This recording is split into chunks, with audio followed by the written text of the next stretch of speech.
Good morning, everyone. Welcome to the class BMN 502, History of Buddhism. Today is March 1st, 2021, and our seventh session, seventh week.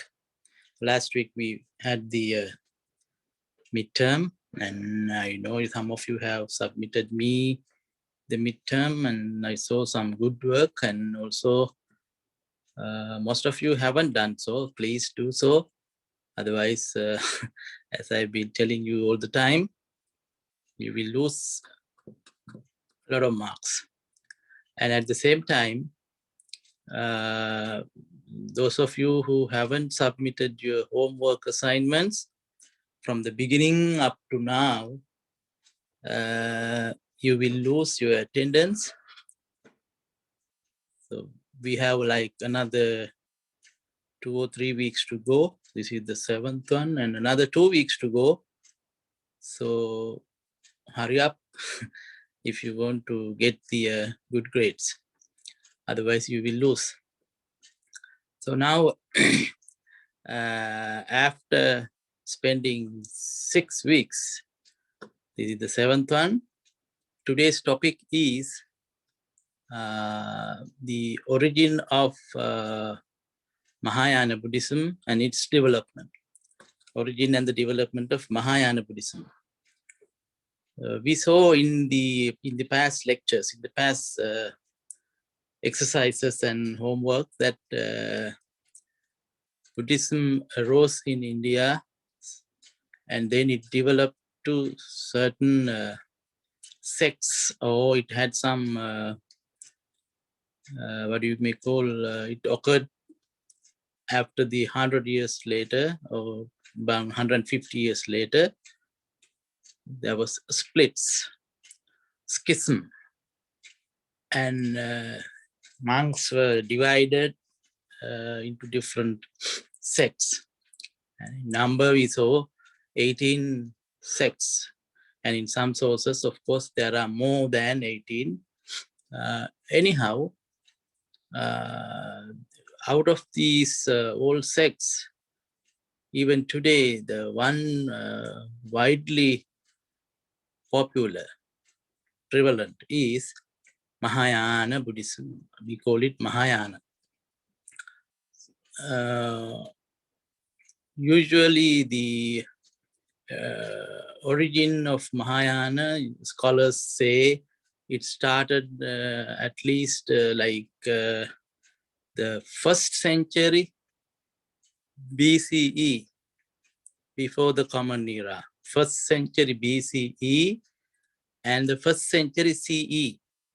During that time, roughly about 100 years, around that time, that means at the turn of the new century,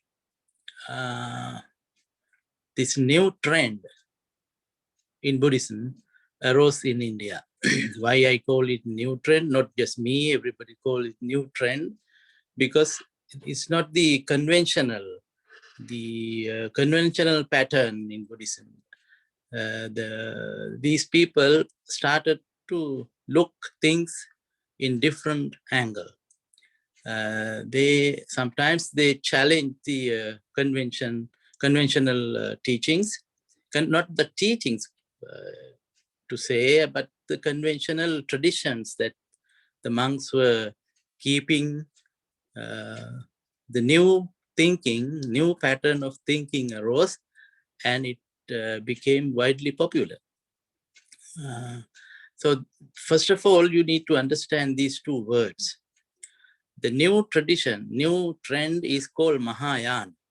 Mahayana means, the word meaning is, literal meaning is a greater vehicle, great big vehicle.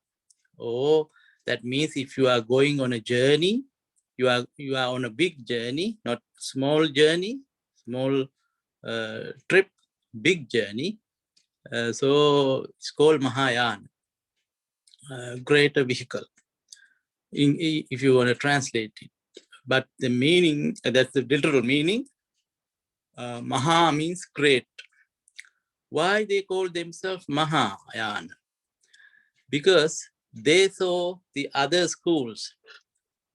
The other schools, they thought, oh, they are not on a great vehicle. They are in a small vehicle. Our vehicle, the vehicle that we are driving is great, but the other sects or other schools of Buddhism, they are in a small vehicle. So when you say the small vehicle means the name they gave to those schools was Hinayana. Hina means opposite of Maha, small, or lower course of action or lower vehicle. Hinayana, lower vehicle, Mahayana, greater vehicle. So when someone says you, oh, you are in a small vehicle, you are driving a small car, it is something like pejorative. I hope you know the word pejorative. Pejorative means you are sort of putting you down. So these Mahayanists, new trend, new people, they started to call the others Hinayana or lower vehicle. Our vehicle is big, Mahayana. Why did they call like that? Usually there's a meaning behind this thing. In so-called Hinayana schools, when you say Hinayana schools, there were many sects, as we saw in our earlier lessons. There were many schools, Theravada and other many schools. Sarvastivada, one of the big traditions, Sammitiya, all those schools. They all believe that in order to attain enlightenment, you can attain enlightenment or you can be free from the cycle of birth and death. How? You have three options. One option is you can become an arahant. Arahant is an enlightened person. You can do practice and then become an arahant. One of the goals, one option. The other option is you can be a what you may call a Pacheka Buddha. Pacheka Buddha means there was a group of people, they attain enlightenment just like Arahant, just like Buddha, but they cannot preach, they cannot teach. So they are called Pacheka Buddha. Pacheka Buddha means solitary Buddha.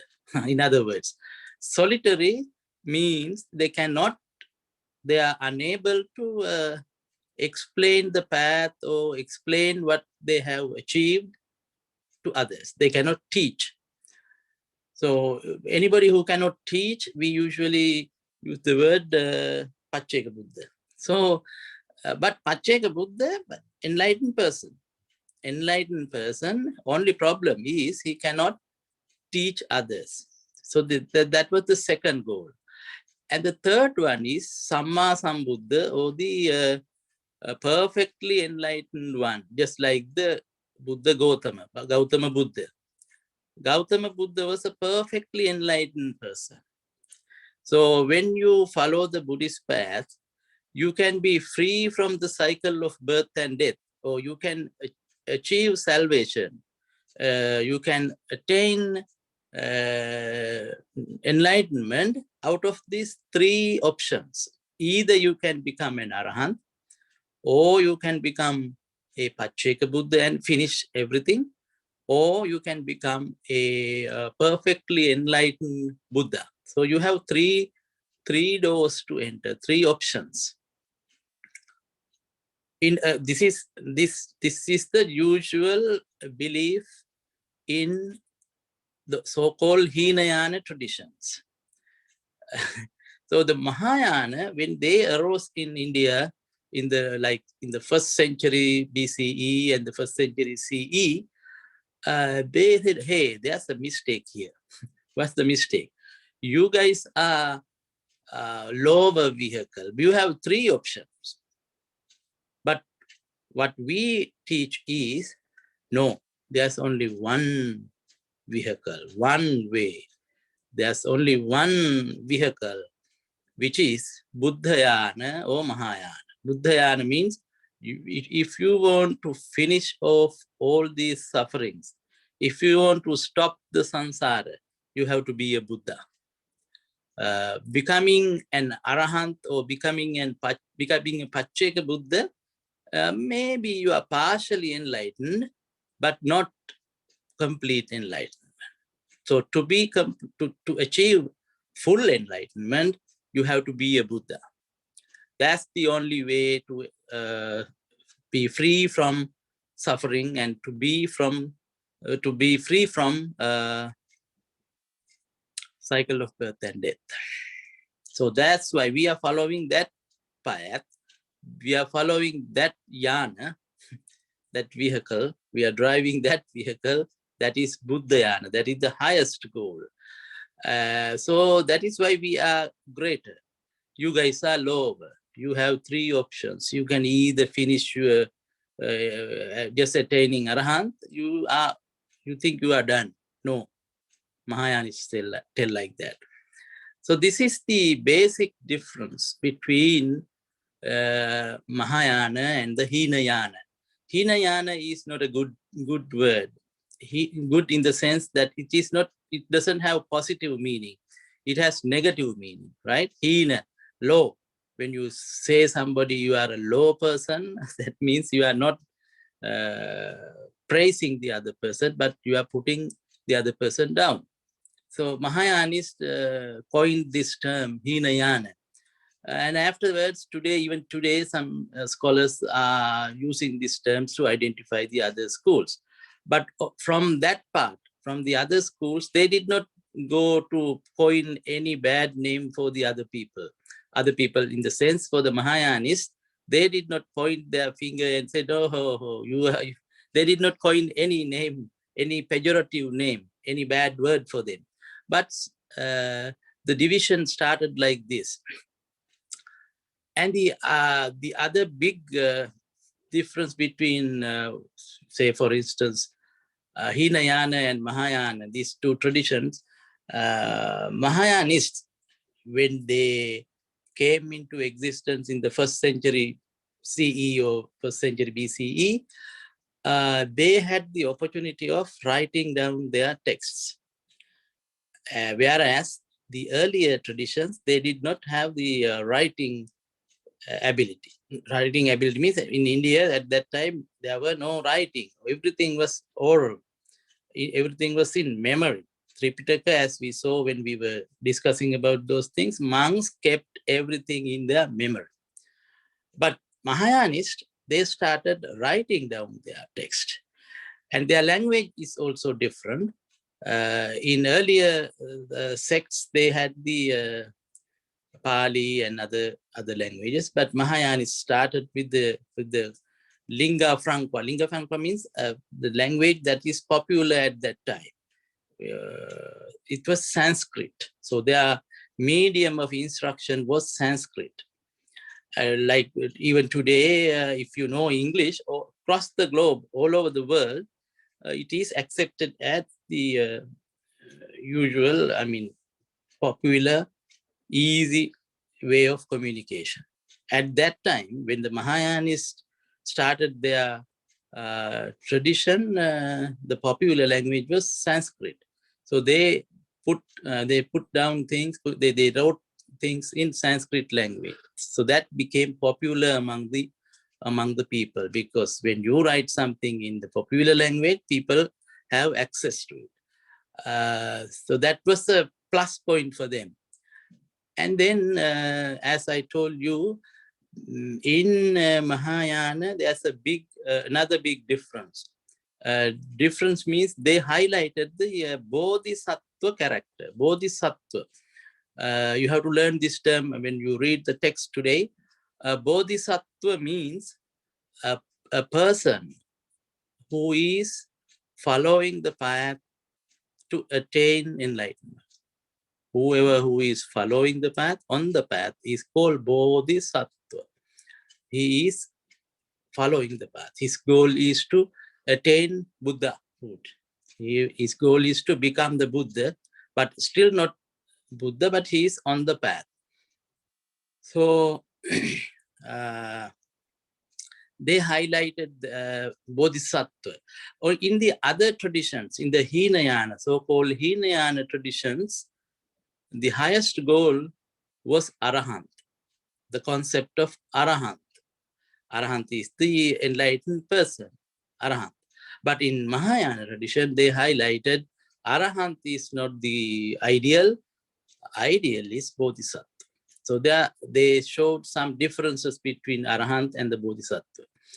This is very interesting when you look at the history of Buddhism. One concept is going down, and a new concept is coming up. New person, new ideal is coming up, Bodhisattva.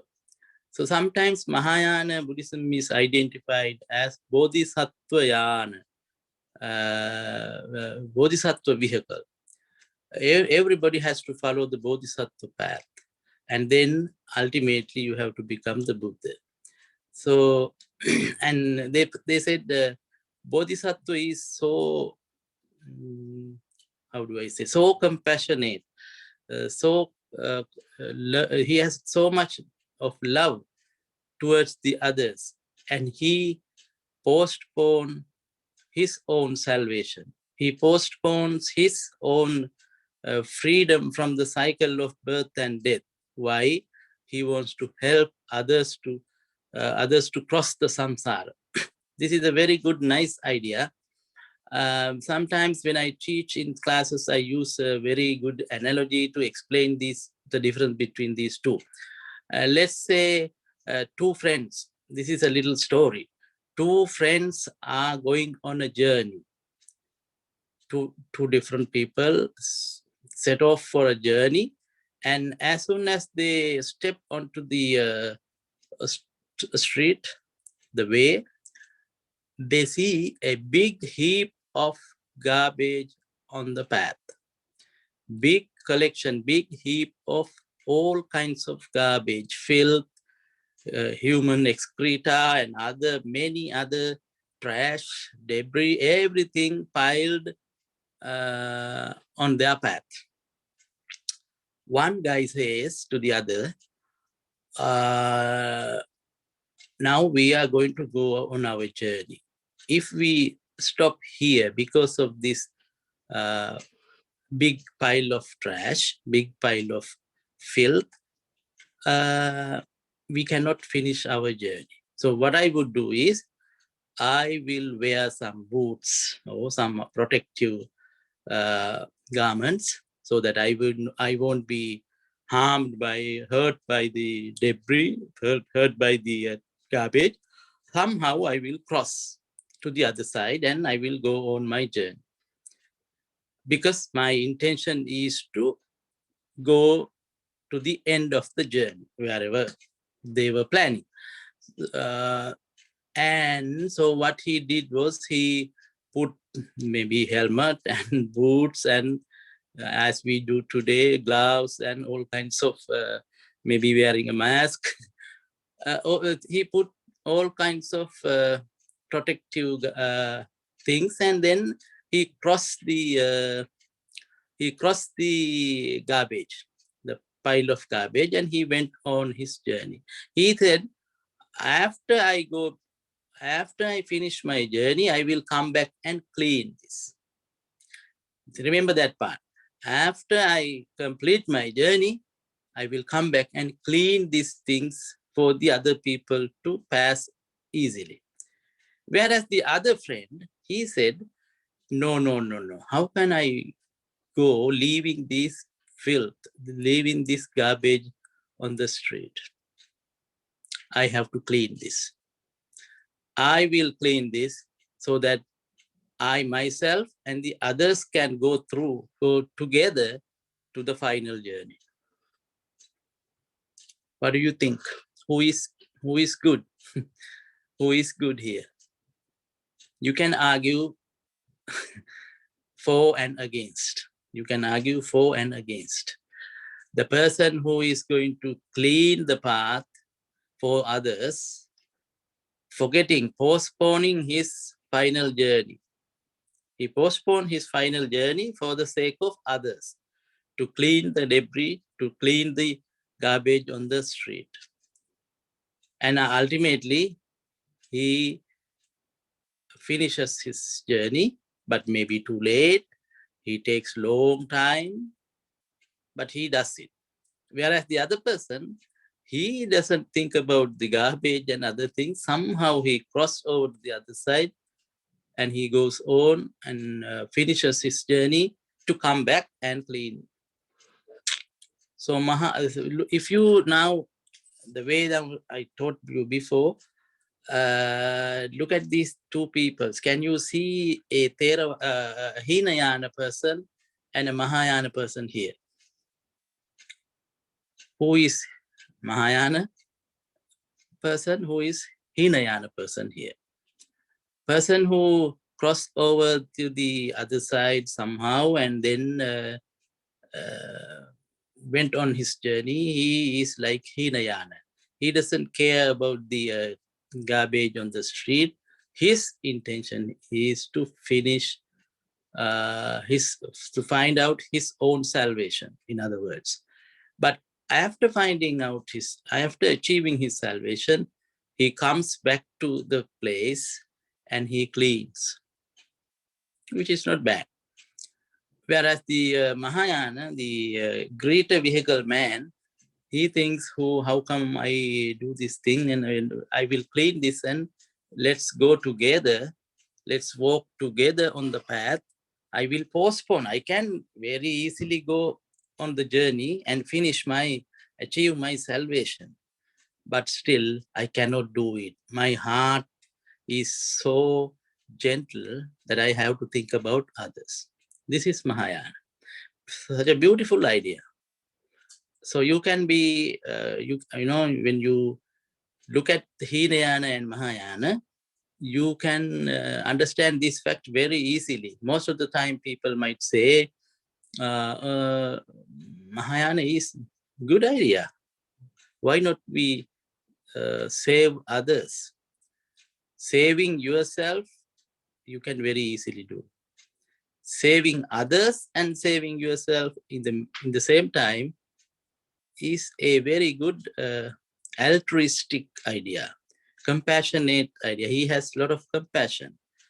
And whereas the other person, the Arahant or the Hinayana person, he has altruism too. You saving yourself means, and then you are capable of helping others for their salvation. In Buddhism, usually this is explained like this. If you are submerged in mud, if you are submerged in mud, how are you going to help another person who is already submerged in the mud? Understand? You are already in the mud and another person is also in the mud. How are you going to help the other person who is submerged in the mud? First thing, you have to get out of the mud and then help the other person to be free. You have to help the other person for his safety. So this is a good idea. When you travel on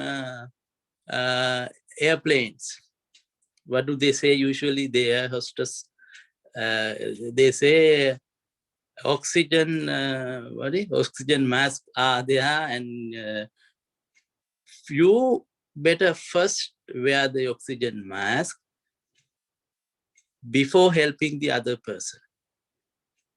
Have you heard something like that? You wear the mask first before helping the other person. That kind of thing. So in that sense, all air hostess are Theravada or Hinayanists in their thinking.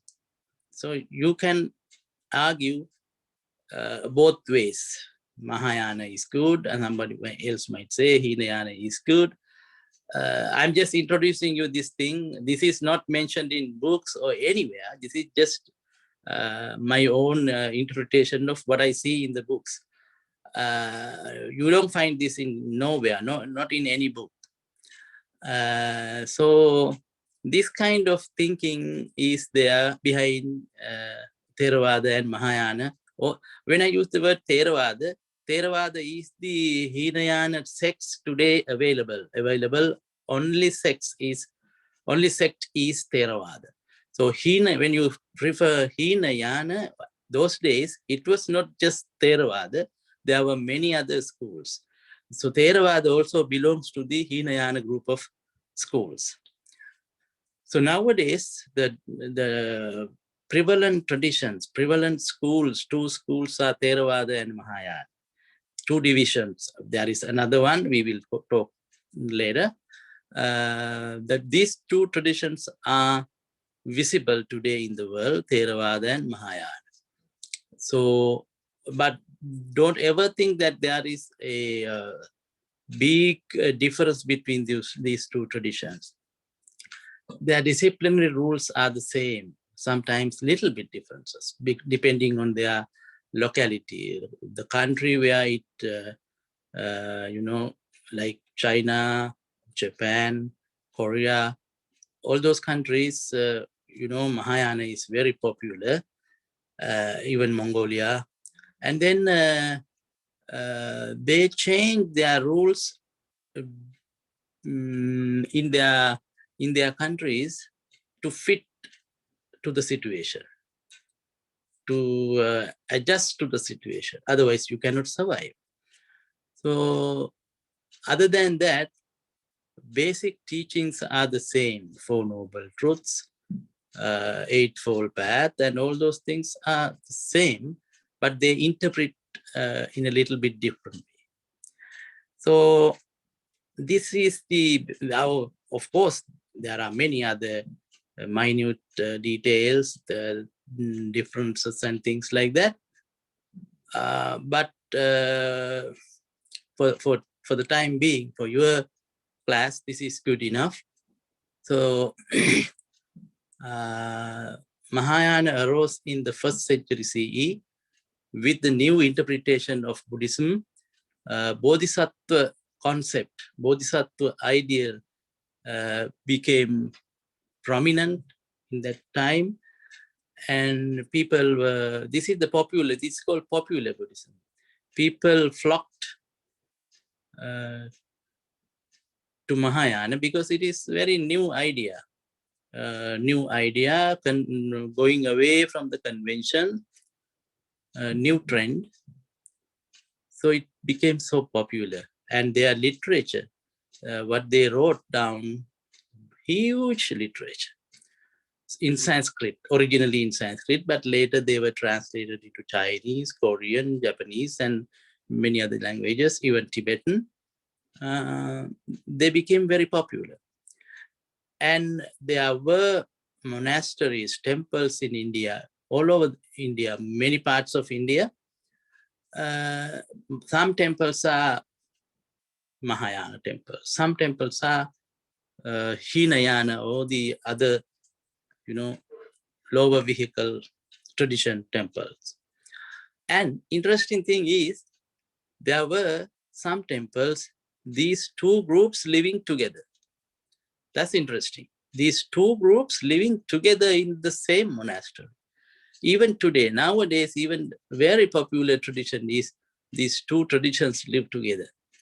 And personally, I like that idea. Theravada and Mahayana living together because they are the two branches of the same tree. Two branches of the same tree. So why cannot you live together? Understanding the difference of the other person, you should be able to live together. That's the world that we should try to achieve, try to see in the future. Today I see there are in many countries, you see Theravada and Mahayana flourishing together, living together. They practice together. See, Hinayana and Mahayana.